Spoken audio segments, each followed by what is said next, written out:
Well, we all face challenges as we get older. LGBTQIA plus community members face unique social and health disparities as well. SAGE, a national organization that supports LGBTQ plus older adults, shared that 9 out of 10 LGBTQ plus people fear discrimination in care settings if providers knew their sexual orientation or gender identity. And according to a 2020 report from National Academies, LGBTQ plus older adults are 3 to 4 times less likely to have children, twice as likely to live alone, and twice as likely to be single. So competent, affirming healthcare providers and services available to combat loneliness and isolation are important topics for us to address as a society. And we're here now to discuss resources available in Middle Tennessee for LGBTQIA plus older adults. I'm David Plazas, Director of Opinion Engagement at the Tennessean, and I'm joined by panelist Delray Zimmerman, Director of the Program for LGBTQ Health at Vanderbilt University Medical Center, Gretchen Funk, Chief Program Officer at 50 Forward, Reverend Dawn Bennett, Pastor Developer at The Table, and Olivia Hill, a community leader. Major funding for Aging Matters is provided by the West End Home Foundation, enriching the lives of older adults through grant-making, advocacy, and community collaboration. The Jeanette Travis Foundation, dedicated to improving the health and well-being of the Middle Tennessee community. The HCA Healthcare Foundation, on behalf of TriStar Health. Cigna, together all the way. Additional funding provided by Jackson National Life Insurance Company, the Community Foundation of Middle Tennessee, and by members of NPT. Thank you. So I just mentioned some stats that help us understand the issues we're going to cover at a high level. But sometimes hearing from an individual is the best way to really put things into perspective. We have a clip here from Nashville Public Television's documentary, Aging with Pride, that shows a fellow Nashvillian's concerns about finding an affirming healthcare provider. Let's take a look. If you were me, what would you do? Having moved to Nashville, I have a doctor here who I like and who is very inclusive and doesn't, there's no issue there. But I've said to my wife, I don't know what hospital to go to. I don't know if Vanderbilt or St. Thomas or whatever is the best hospital for an old trans person. Wicked secrets locked up in his head. You take off my clothes and I'm there and you know who I am. I do have that concern, and I don't want to presume this, but maybe I am. I think it's harder for a trans person than it is a gay person. Are you a boy or are you a girl? So there's a lot to discuss in Sydney's comments, and I'll say we're really going to have a great conversation, but we'll only be able to scratch the surface on these issues. But I want to turn to you first, Delray, after watching this clip. Are these concerns you frequently hear in your work at the Program for LGBTQ Health at Vanderbilt Medical Center? David, yes. These are concerns that we hear quite frequently. And Vanderbilt's been working for quite some time to put systems in place that address these concerns. As a matter of fact, our program for LGBTQ health was founded from a call from medical students who spoke up and said that they weren't getting the education that they needed to be able to take care of sexual and gender minority patients. So that's actually where our program was founded, was around intentionally providing those curricular elements and putting those in place. And so today we actually regularly lecture in the School of Medicine, School of Nursing, and in other schools in the area. So we quite frequently go to Meharry College of Medicine, as well as Belmont School of Nursing. We also provide lots of clinical education throughout the medical center to make sure that our teams are up to date on issues surrounding cultural competency, known health disparities, and just best practices for treating LGBTQ patients. Thank you. On that topic of finding care, if a patient is looking for affirming, competent care, what should they do? We love to hear from LGBTQ patients, and we are set up to hear from them every day. So folks can either call us. Our number is 615-936-3636. 3897, or they can email us at lgbtq.health@vumc.org, and we are able to help patients in the area navigate health services, whether it's at Vanderbilt or not. Our main interest is just connecting people to the healthcare resources that they need. And Sydney had talked about this in this bit, but could you talk a little bit more about what other programs and what other services you offer at the LGBTQ Health at VUMC? Sure. We certainly offer primary care, and today we have a full scope of gender affirming services as well. And I think we're filling a really unique gap between Chicago and Miami. We actually have a full scope of surgical services that folks can access, and we are hearing from patients all across the region. And over the next 5 to 10 years, we're really looking to establish a center of excellence in LGBTQ health, and that's going to have implications on our clinical care, as well as our ability to conduct research and steward education throughout the region too.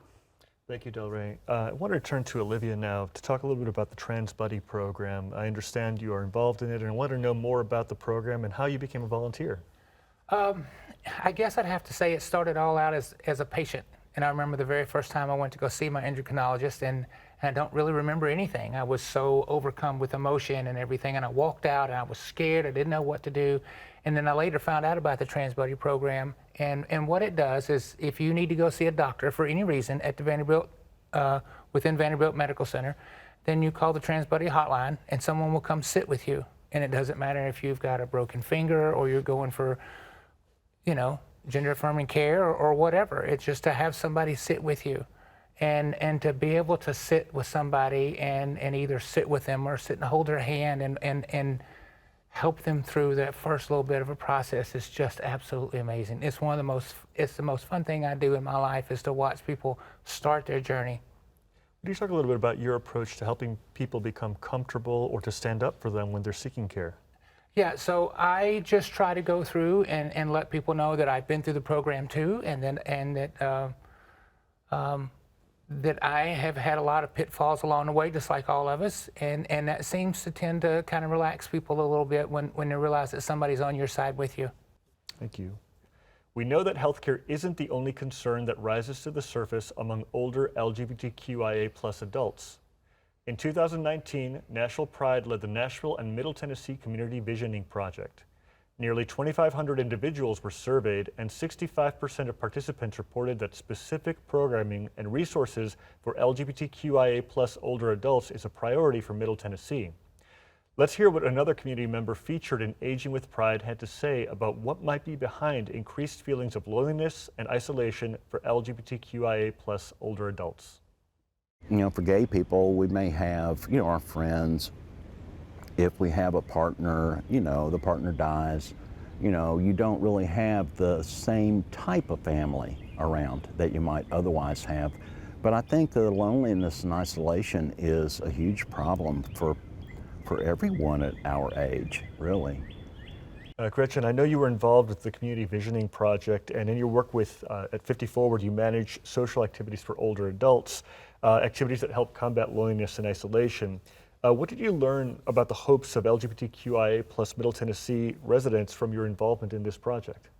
So 50 Forward's mission is to support, champion, and enhance life for older adults, and our aim is to serve all older adults in all communities. And it was really a pleasure to participate in the Community Visioning Project. 50 Forward Madison Station hosted one of the listening sessions, which was exciting.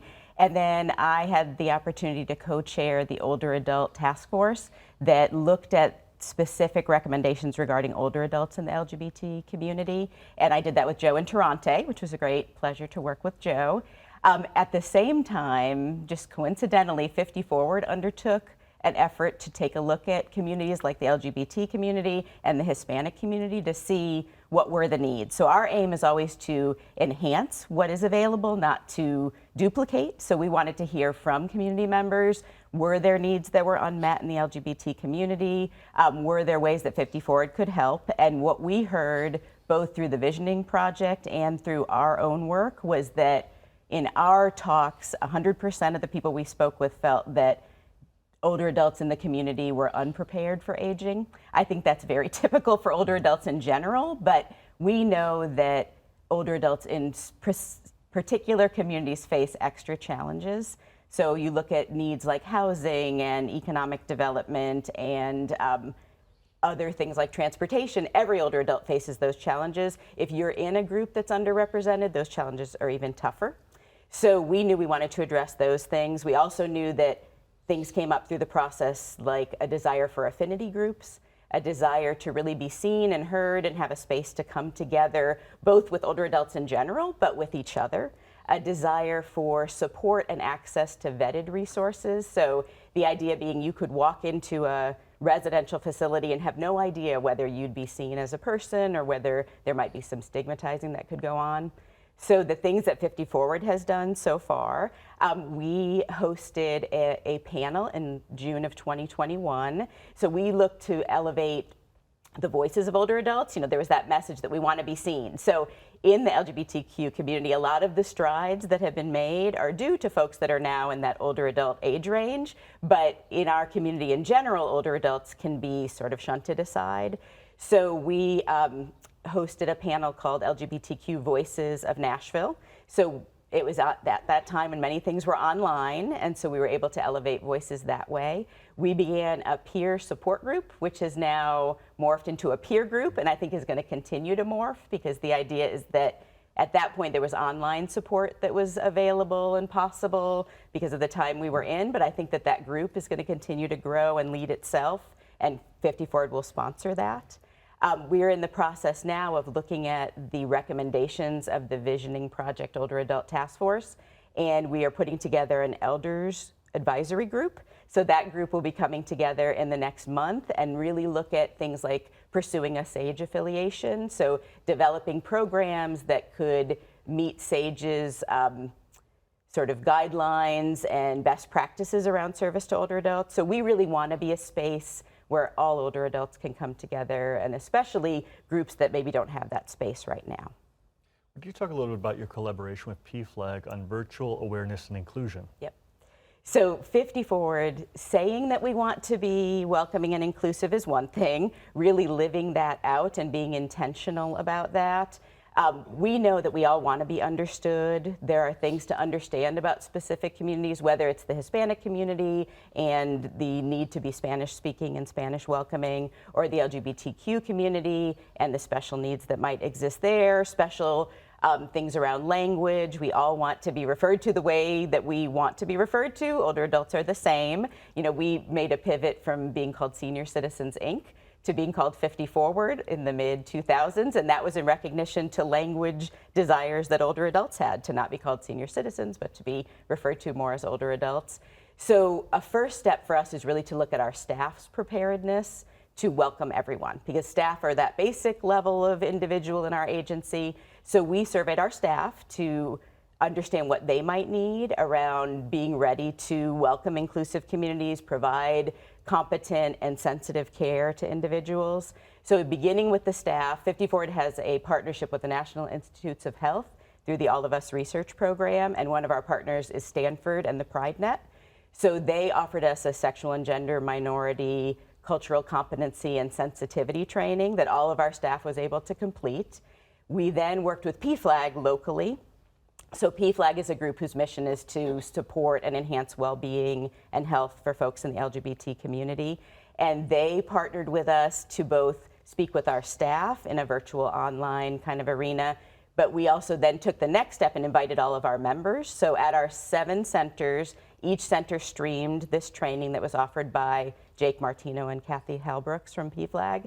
So all staff were asked to come down and sit with the older adults who came to that training and listen together and then have discussions after the training.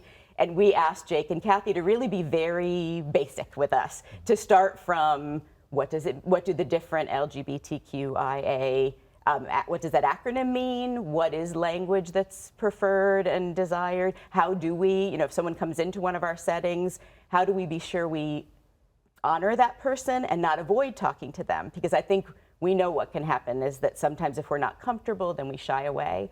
And I know that people are not coming to 50 Forward to talk with me as a staff person. They're coming to be with their peers. So we want peers to be ready. So it was really interesting. I sat with our Knoll Center members, and I had no idea, what the reception would be. You never know when you draw people together who comes, what the reception will be. And what we found was that now, probably compared to 10 years ago, many more people have a child, a grandchild, a neighbor, a church member who is in the LGBTQIA community. And there was a lot of desire to really learn, to understand. Some really interesting questions got asked, even about things like insurance coverage.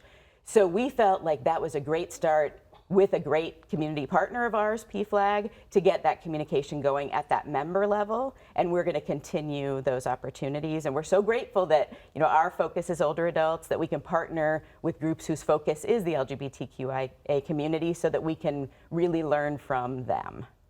Thank you, Gretchen. Thank you. Olivia, I'd like to turn to you now. You have been involved in the peer groups with 50 Forward. What is your desire for what should come out of these community groups? I am trying to build a space that everybody feels comfortable and welcoming and they can get together. What I have found out is with the 50 Forward group is that they appear to be the most cautious folks, and it's been a little hard and challenging trying to get everybody to come together in a space during COVID. So I had a real hard time during the wintertime finding an outdoor space that was warm enough that we could meet. Now that weather is starting to get nicer, we're starting to find some places that we can get together and sit outside and just communicate and share stories. And I think everybody at this point is just zoomed out and they really need an opportunity to just say hello and hug somebody or just be in close proximity with somebody else and talk about something that's not the news or anything else. It was just their grandkids or whatever. And so that's what I'm trying to do, is build a safe space that everybody can get together and feel comfortable. Oh, thank you. I'd like to turn to you, Pastor Don. You have done so much to support the LGBTQIA plus community through your work at the table and support other local efforts as well. Has this topic of loneliness and isolation come up in your conversations, and how do you address them? Loneliness and isolation, thank you for that question, David. Loneliness and isolation are not secluded to anybody, any population, but it is absolutely certain that the older LGBTQ folks that I serve at the table, it's a red thread. I've got folks who still don't come out of the house because of the fear of COVID, right? But the other element here is that particularly in the trans community, a lot of these folks during transition lost almost everything. Many of them were the leaders in their home. They were the sole breadwinners. They were the parents. They were the grandparents. And for some folks, due to transition, all of that has been removed from their lives. And so the loneliness and the isolation of being separated from children, from grandchildren, from friends, from social circles, church circles, those things take a very deep toll. And for some folks, transportation is a barrier. And so I spend a lot of my time in pastoral care helping folks stay in connection. One of the things that we did very early on at the table is to start a transgender support gathering. And unbeknownst to me, most of the folks that participate in that group are older adults. And the red thread there is the challenge of having been separated from one's family. And just this feeling of being alone. So what we try to do is provide a place where folks can come together, share their stories. And sometimes that means share your hurts and pains as well. Isolation is a big, big issue. And so I'm so thankful for 50 Forward and for the Trans Buddy Clinic, right? I was a Trans Buddy volunteer long ago, but when I began, it was mostly for youth through Vanderbilt over at the Casey Potter Center. And so I'm delighted to see that the services have grown, not only in scope, but serving older adults. Because the isolation, I don't think, is a situation that is easily remedied or quickly remedied. And it's it's almost like a drip of a faucet. It's something that we always have to be cognizant of. And as a pastor, I'm always checking up on my folks, checking up on community leaders who I know also live in this. And you know, the reality is I myself am not exempt. I'm a single female bisexual pastor. My children are grown. And so I am one of these folks also. So it might surprise some, but I have measures in place for my folks to check up on me, right? Because we don't live in a vacuum. We don't live in a vacuum. So it's really nice to be able to provide a place through the table, and then also just to constantly push that envelope and make sure that we are reaching as far as we possibly can and providing a place of respite and safety and authenticity for people to be who they are in a place where there's some like-minded folks, right? Everybody's story matters, and at the table everybody has a seat, so it's a great place. Pastor Dawn, how do you help people who have never had this conversation before? How do you start that and create that place of welcome? So it always starts out slow. It always starts out with a very intimate conversation. And I lead by two questions and two questions only. What do you need and how can I help? That's all I ever ask. And I ask, what do you need? Because in my best and most humble opinion, I need to provide an opportunity for someone to be honest and tell their truth about what it is that they need. And I don't presume to know what a person needs unless I ask them. And they will not tell me unless I provide a safe space for that to happen. And so when I find out what their need are, the next question is, how can I help? And I'm very deeply connected. I'm so thankful to be very deeply connected in the Nashville community as an individual, but also as a community faith leader. So I spend a lot of time in relationship with community partners. And so I might not be the best person to provide the need, right? If it's a spiritual-based need or a faith-based need, a community-based need, sometimes I can answer that need. But oftentimes, I answer that need by putting a person in contact with the right community partner and forging relationships. And I think that is the work of a faith leader, particularly in the LGBTQ community, because so many of us have come out and then got thrown out of our churches, of our families, of our workplaces. And so the community connection is really a very instrumental part of the work that I do as a pastor. And so we have expanded programming to bring in a queer and sober AA group, and we are working on a queer and sober NA group. So really, what we do at the table is answer the need. And whatever that need is, I work really hard to fill it, whether it's me who fills it or a community partner that I work in collaboration with. And also, I'm just not afraid to push the envelope, because we need to be heard and we need to be we already are a viable part of community. And so we need to be noticed and recognized. And I'm blessed to serve in a denomination that ordains LGBTQ folks, right? Because it gives me a bit of an opportunity to use my platform as a faith leader to help folks understand that being part of the LGBTQ community and a person of faith is not an anomaly. There's a most actually, upwards of 70–75% of LGBTQ people, when polled, consider their faith to be very important to them. But oftentimes we have to practice it very differently. So at the table, we're hoping to provide a place where people can practice out loud. Thank you very much, Pastor Dawn. And I'd like to conclude with Olivia.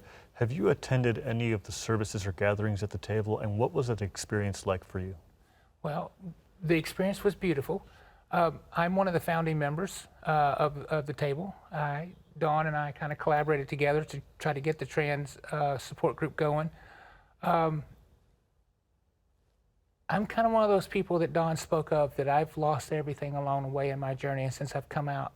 And one of the things that I've learned is try to find something that really truly gives you joy, and then find a way to do that all the time.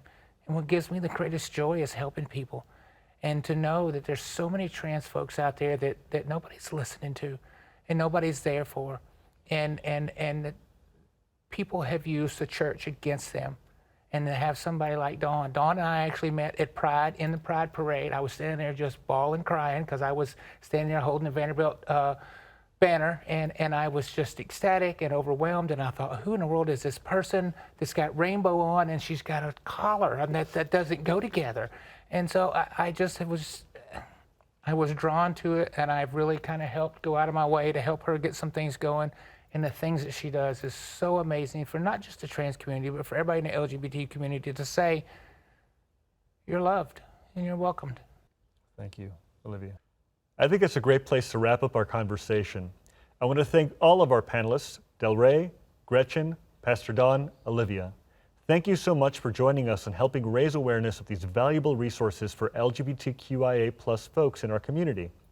To see more of National Public Television's Aging Matters documentaries, panel discussions, and reports, visit wnpt.org/agingmatters. If you think what you heard in this program could be helpful to others you know, share it with them and have your discussions on these issues. Thanks for joining us.